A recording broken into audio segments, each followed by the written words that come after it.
Okay. So, gawa na tayo ng ah, project dito sa JetBrains. Siguro naman naka-install na kayo. Kung hindi, baala kayo, malalaki na kayo. Gawa tayo ng bagong project, new solution. Tapos, ano ba gagawin natin? Dito sa web, click nyo yung web dyan. Tapos dito, hanapin nyo yung, ito, web app, model view controller, C Sharp. Tapos, framework ko na target framework, .NET 10. Pangalan, hayaan nyo na lang yan ganyan. Sige, great. Okay na yan. Yan. Okay. Lalalala, anong nangyari? Okay, so yan. Expand lahat. Ah, so ito wala pa tayong kinocode pero meron to siya, na siyang mga default files. Makikita nyo, meron tayong ito tawag diyan solution. Ang solution name natin web application 1. Tapos inside na solution, meron tayong project na isa web application 1 which is ito yung C Sharp MVC project natin. Okay. So, yeah, makikita nyo may WW root, controllers, models, views, app settings JSON, app settings development JSON, tsaka program CS. So, ayan, dito lang i-store yung mga files natin. Siyempre, meron tayong model view controller, MVC nga. Tapos, meron tayong W root. Ito yung pinaka, ano eh. Sige, mamaya natin ano to, discuss to. Discuss muna natin to. Meron tayo dito ano eh, program.cs eh. Yan, laki. Boom. So, ayan, yung program.cs, ito yung parang pinaka-entry point ng application natin, nung web app. Nung araw, nung panahon namin, habang meron pa kaming ano eh, meron pang startup.cs din eh. Tsaka, ayun, dati pa yun, nung ano pa, panahon ng mga mananakop pa yata. So, yan, meron tayo dito sa line 1, var builder equals web application dot create builder dot, tapos pinasa natin yung args. Ang ginagawa lang nito, sineset up na lang yung ano, application, tapos naglo-load ng configuration sa dito sa app settings or app settings development. Then, niload niya yung mga variables, environment variables, mga ganun. Tapos, meron tayong ano, builder services add controllers with views. Ayan, nakalagay nga, add services to the container. So, parang siyang ano, ang tinatawag dito ay dependency injection. So, yung sinasabi lang yan is, yung application natin, gumamit ka ng MVC controllers, tapos gumamit ka ng views. Ayun lang. Ganon. Saan niya kukunin yung mga yon? Dito sa mga folder niyan. Yan. So, ready yung application natin na mag-support sa mga views tsaka controllers. Then, ah, ayun, kasama na rin dito yung pag ano eh, yung model bindings, validations by default na ano, na yung if is valid.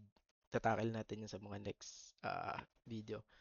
Pero ayun, sineset up na lang yung application natin para mag-support ng controllers at views o ng MVC. So, ayan, next dito is yung ito, builder.build. Nagki-create lang, binibuild na yung ano, yung web application natin. Nalagay niya sa variable na app. Ayun, web application yung app, yung type niya. Ang nire-return ng .build niyan is itong object na web application. Okay? So, hindi naman siya ganun ka dapat nating pagtuunan ng pansin ngayon kasi along the way makakabisado rin natin yan eh. Tapos meron tayo dito sa baba mga middleware, yung HTTPS redirection, ang ginagawa lang naman yan, re-redirect niya yung HTTP papuntang HTTPS. Straightforward. Tapos yung routing, tapos yung routing, minamatch lang niyan yung ano yung route, yung URL natin sa kung sinong controller ang dapat niyang tamaan. Mamaya, check natin kung paano ba hinahandle yun. Paano tayo makapunta sa iba't ibang controllers. Tapos, use authorization, map static assets. Ito si static assets, ano to yung mga nandito sa www root. Map niya lang yung mga CSS, JavaScript, images. So yun, ito map controller, yung default na mapping kung paano yung pattern ng URL natin. Dito sinasabi natin na ang URL natin ay ito yung default controller name. May default value pa nga na home So, ibig sabihin, pag di mo ni-specify yung controller name, ang default na hanapin niya is yung home controller. Then, pag di mo ni-specify yung action, ang default na hanapin niya ay yung index action method sa loob ng controller. Ayun na yun. Tapos, up that run, tatakbo na yung app dyan. Debug. Pindutin nyo lang yung garapata dito sa gilid. Test natin kung ano mangyari.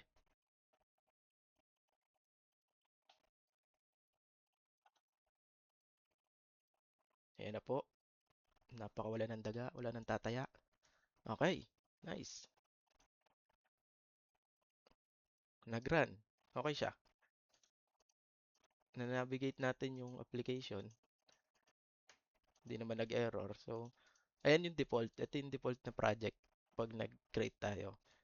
Meron siyang home, may privacy, merong ah, navigation dito sa taas, merong footer. Tsaka kung mapapansin nyo, yung may styling siya. By default, naka-apply sa kanya yung bootstrap na CSS Okay, so sa MVC, ang request flow lang naman yan, simple lang Si browser, itong browser natin, magsisend ng request. Halimbawa, dito sa home, nag-send tayo ng request sa home. Then, hanapin nung routing natin kung sinong controller ba yung tinatawag mo. Sabi natin kanina sa routing, pag wala tayong in-specify na controller dito, ang default na hanapin niya home. Paano mo mag-specify dito? Ganyan, slash controller name, man, home. Diba? Pag in-enter ko yan, dito ka pa rin sa home. Slash pangalan ng action, index. So, ayan. Kung makikita nyo, nandito yan Ito, by default. So, paano yun? Ano nangyari? Bakit lumalabas yung welcome? Saan nanggaling yun? Easy ka lang. Dami mong tanong. So, pag nag-request tayo dito, home index, sinasabi natin na, sige, gusto ko makita yung access yung home controller index method. Yes, boss. Gagano niya, saludo sa yung controller. Ito, home controller. Nahanap mo, index. Ito, index. So, dito ka sa loob nito,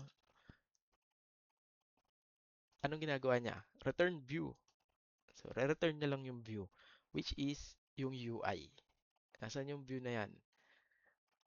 Ang folder structures ng view ay nasa loob sila lahat ng view folder. Ito, views folder.